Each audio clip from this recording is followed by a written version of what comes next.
You've been doing mortgage for about a year now, a little over a year, I think. You've been in our marketing program as a member of our Lendsetter program for about a year now. What do you and I always love, because you've always had the vibe every conversation I've had with you. You know, I'm sure you have your struggles and all that, but one of the things that I've never really seen you is deflated, right? You always seem to be bringing a positive and an empowered energy to everything you do, which, you know, I can speak for my team on this because, you know, they've voiced this as well. It's an enjoyable thing about you, right? It's kind of, it's an attractive quality, really. Now, like I said, I'm sure that you have hardships that you go through, but you navigate those with grace. So my question for you, Joe, would be, what are some of the things in this year of doing mortgage? What are some lessons you feel you've learned that have helped you had success? What are some things that you feel may have become strengths of yours? Like, talk to us a little bit about, like, you know, your evolution into that and what you feel you did that ended up being a really good thing for you. So it's this, I think this past year, you know, and I picked, you know, a hell of a time to you know, come into this industry. But I remember even in the beginning, a lot of people were saying, if you can get through this market, then you're going to survive in this industry.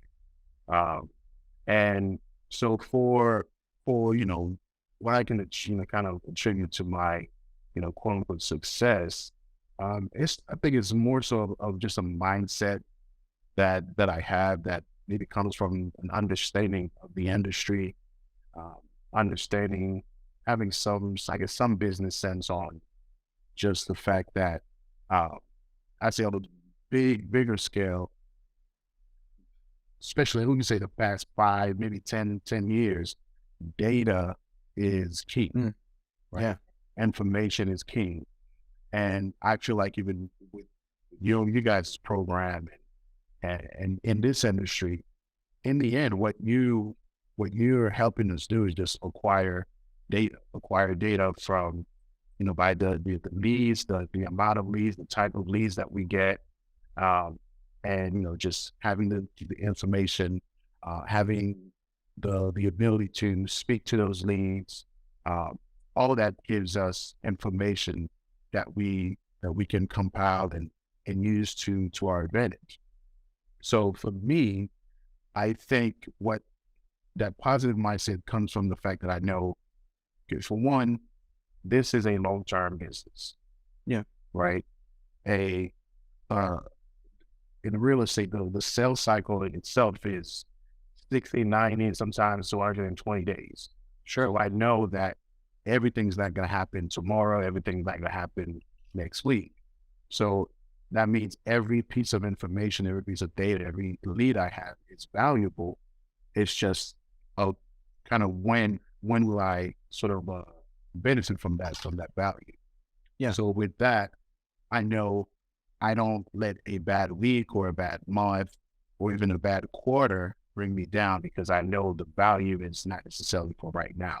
So that's been the kind of what the main keeps me going, because I know not only that is that the case for the business, but I have so many opportunities to get these different values at any given time, that there's no reason for me to just, you know, put my head down.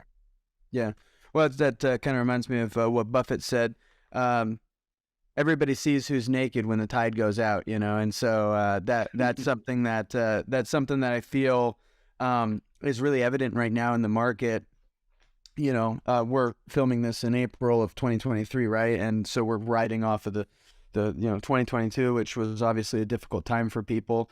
You know, and for those that were in mortgage before 08, you know, I don't know if you know that meme where it's like they're both got the nooses on, and the one guy's looking at the other guy and he goes, "Is this your first time?" You know, and so that's kind of I've seen some of the people who have kind of navigated 08 and survived look at this with a similar lens. But this is challenging, right? For somebody who hasn't gone through this, I think a lot of people didn't know to prepare for this environment, these changes, right?